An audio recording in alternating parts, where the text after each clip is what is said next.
Hi friends, today we're going to talk about a pretty iconic battle that I think is a bit underrated. It's not the biggest battle in the setting, it doesn't feature any founding chapters, and on a galactic scale, it hardly mattered. However, it has a ton of memorable moments, iconic imagery, and features my favorite Imperial Fist chapter successor. Yeah, Templars are super cool, but to me, the Crimson Fist are the best fisters around. Wait, not like that. Plus, they're the OG poster boys.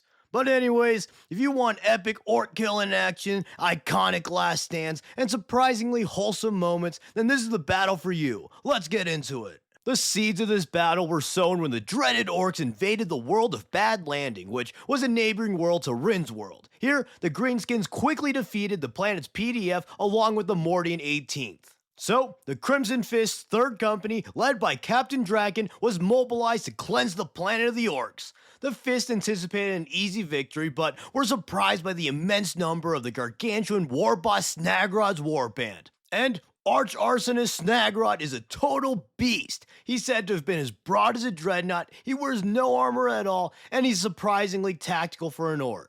So, under Snagrod's leadership, eventually the Fists were bested on Bad Landing, with a big factor in their loss being the death of Captain Draken thanks to a vainglorious scout. A scout named Ken caught sight of the war boss and had a shot lined up, but was told to hold fire since it would ruin Draken's plans. However, he disobeyed orders, trying to claim the glory of felling a humongo war boss and turning the tide of battle. And, he turned the tide of the battle alright. Although his shots were masterfully placed, Snagrod had a force field and was alerted to the Marines' presence. Subsequently, Draken was killed and the Marines' rescue efforts fell apart. Of the 84 Marines present, only 28 survived. After their loss, Kennen was largely blamed and his fellow Fists declared, "He's a good shot, but smart fella, he is not." And they turned him into a gun servitor to utilize his good ballistic skill stat while also lobotomizing his dum-dum brain. But anyways, after their bad landing on Bad Landing, the Fists realized the gravity of the situation and summoned all Crimson Fist companies to their home world of RYNN'S world to defend against an orc retaliation.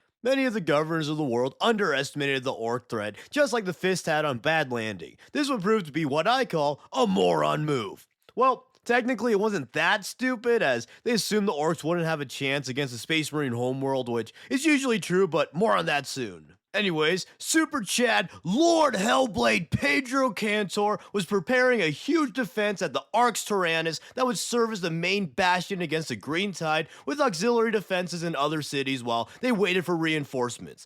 A few hundred Marines, led by 2nd Company Captain Drago Alves, were sent to the capital city of New Rin City and other cities on the planet while Cantor prepared the Fist Fortress Monastery of Arx Tyrannus for the incoming Wah! Also, their fortress monastery is made from their old capital ship in the Hellblade Mountains of RYNN'S world, which is pretty cool. Anyways, the Orcs led a huge blitzkrieg attack and crushed the Imperial orbital defenses and made planetfall. During the landing, the Crimson Fist Fortress Monastery, the Arx Tyrannus, pulled one of the worst, if not the worst, blunders in the entire setting. Somehow, with in-canon trillion-to-1 odds, the orbital defense system shot a missile who really took the miss part of its name to heart when it not only missed the orc ships that it was shot at, but did a full 180 and fucking blasted the fortress it was shot from. Actually insane. This was catastrophically unlucky, as it not only destroyed the Fist arsenal and gene stock, but also killed hundreds of Marines. Imagine being a veteran of centuries of war, crafted to be the ultimate soldier, surviving all of the galaxy's biggest threats. Your mere presence means total annihilation, and then you get killed by your house's own missile. And I thought that the Lamenters were unlucky. Wait, also, what the hell, Orcs? I thought that blue was the lucky color. Or, I guess that the Crimson Fist blue made the Orcs so lucky that this little mishap was able to happen. But also, all the able-bodied enemy combatants blowing themselves up before the real scrap can even begin sounds pretty damn unlucky for the battle-loving Orcs, so yeah, I guess nothing makes sense in this damn crazy world. Fortress monasteries, huh? Those are a type of stronghold, and one stronghold that won't let you down is Tabletop Stronghold. Tabletop Stronghold is a longtime supporter of the channel, and they make excellent miniature cases in MDF terrain. I've ranted and raved about their signature Mag Case 2.0 in the past for its convenient removable steel trays, great capacity, and reliable durability to house all my minis, all in 3 sizes to fit whatever your miniature carry needs are, but today I want to call attention to their MDF terrain. The Competitive Terrain Set 2.0 is a modular and detailed terrain set that's able to be configured in all of the current competitive Games Workshop layouts. While the terrain was designed with competitive play in mind, it's still great for narrative games, which is my personal wheelhouse. It features a thematic Gothic ruin theme, the terrain is nicely detailed, and it even comes with 62 detail pieces to make your set even more detailed and unique. Right now, Tabletop Stronghold is holding a February Frenzy sale with up to 30% off on their great products. So, if any of this sounds interesting to you, be sure to check out Tabletop Stronghold and buy an awesome mini case, a great terrain set, or even both. Plus, they got free shipping in the US, Canada, UK, Australia, New Zealand, and most of the EU. Big thanks to Tabletop Stronghold for continually supporting the channel. But anyways, nearly all hope for the world was lost along with the majority of the chapter. The only Marines to survive were those patrolling the outer defenses with Pedro Cantor, and the few hundred Marines who were preparing a city defense at the planet's capital, New Rin City.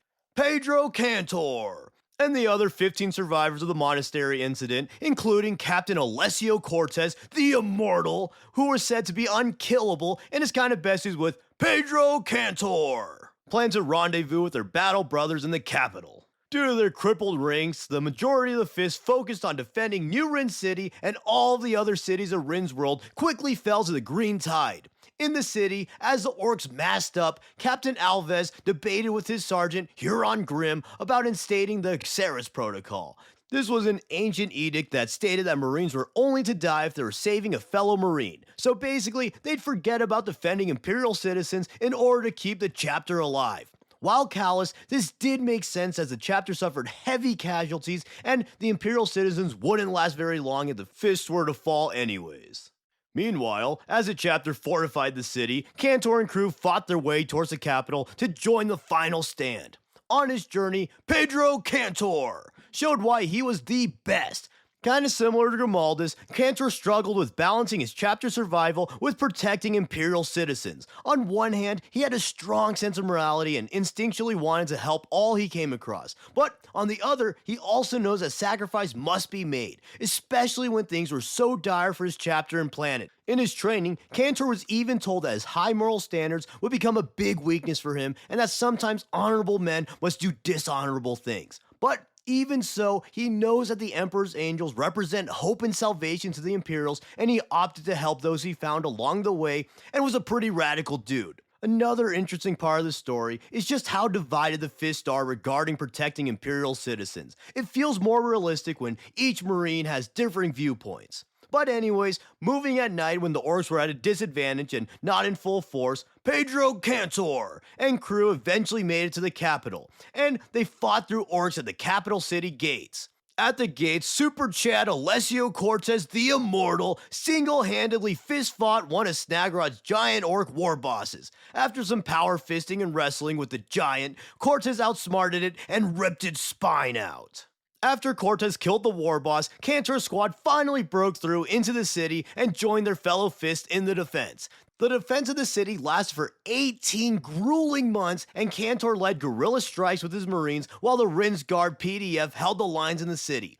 However, things were getting increasingly dire since, as we know, the Orks are strengthened by battle, and as the war waged, the Imperial forces dwindled and the Orks just kept getting stronger and smarter.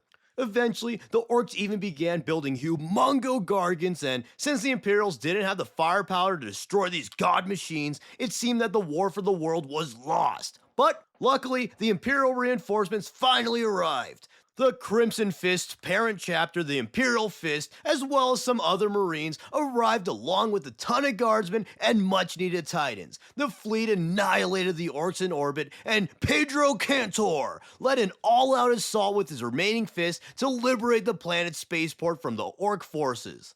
At the port, a huge battle erupted, and Cantor demonstrated the other reason he's the best, and he fought the humongo war boss Snagrod. The two of them mag-dumped each other, but their respective force fields rendered the volleys useless, so they engaged in glorious melee combat.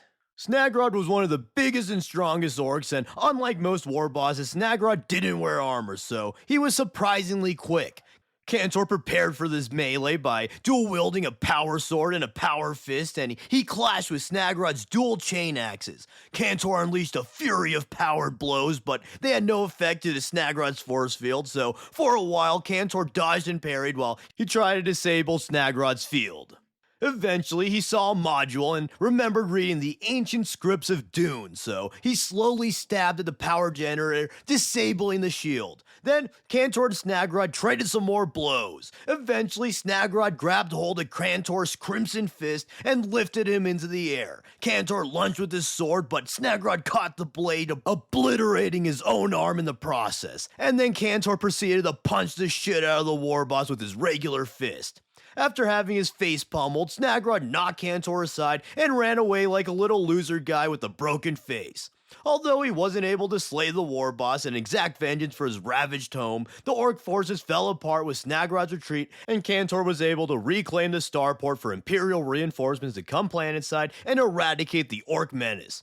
Shortly after his defeat at the port, Snagrod grew bored of the war before it properly ended, and he abandoned RYNN'S world. So, with the Imperial reinforcements, the Crimson Fist and the RYNN'S Guard were able to defeat the remaining Orc forces and liberate the planet. Then, after the battle, the troubles didn't end for the Crimson Fists, as the Administratum wanted to disband the chapter since their numbers were so few, but they were dissuaded by Pedro Cantor. And them being a second founding chapter also probably helped. Cantor focused on rebuilding his chapter and mostly opted to engage in quick strike hit-and-run assaults in order to prevent losing more Marines. The Fist would again be decimated a bit later by demons, but luckily they received hefty Primaris reinforcements from Guilliman. And now, let's briefly mention some iconic moments from this battle. First up, after the Arch Tyrannus shot itself, the Land Raider, the RYNN'S Might, was left without a crew, but its powerful machine spirit possessed the vehicle, and it single-handedly, single-treadedly waged war against the Green Tide. After running out of ammo, the tank lured a bunch of orcs inside of it and detonated its plasma reactors, and it went out with a bang. Later on, Cantor would recognize the tank as a battle brother as well as a hero, and he would retrieve the tank's remains for repairs.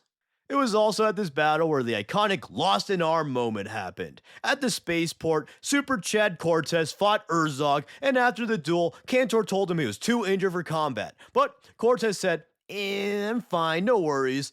Cantor then said, you lost an arm! And the Chad Immortal said, no, I didn't. It's right over there. And he pointed to his severed arm. Literally peak cinema.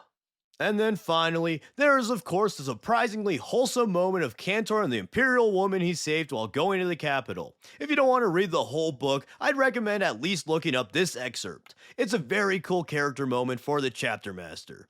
But on that note, that was the battle for RYNN'S world. It's a really cool battle and has a lot of cool and fun moments. Honestly, of all the battles in 40k, I think it'd be one of the best to adapt for a movie. It has a big climatic opening assault, a pivotal moment of hopelessness with a wonton missile, then it would follow the smaller scale story of Cantor's squad going to the capital with intermittent skirmishes, have a cool city defense scene, and then culminate in a huge CGI final liberation of the starport and subsequent liberation that takes up 90% of the movie's budget. Anyways though, pipe dreams aside, let me know what you think of the Crimson Fist and RYNN'S world, or tell me who your favorite Imperial Fist successor is. And thank you to Tabletop Stronghold for sponsoring this video and continuing to support the channel. Be sure to check the link in the description and get your awesome Magcase 2.0 or Terrain today. Thank you for watching, and thank you to all the patrons who support the channel immensely. I appreciate it. And as always, please like, comment, subscribe, and consider sharing to all your red-fisted fellas. Thanks. They could even cast Pedro Pascal as Pedro Cantor since he's in like every goddamn movie now.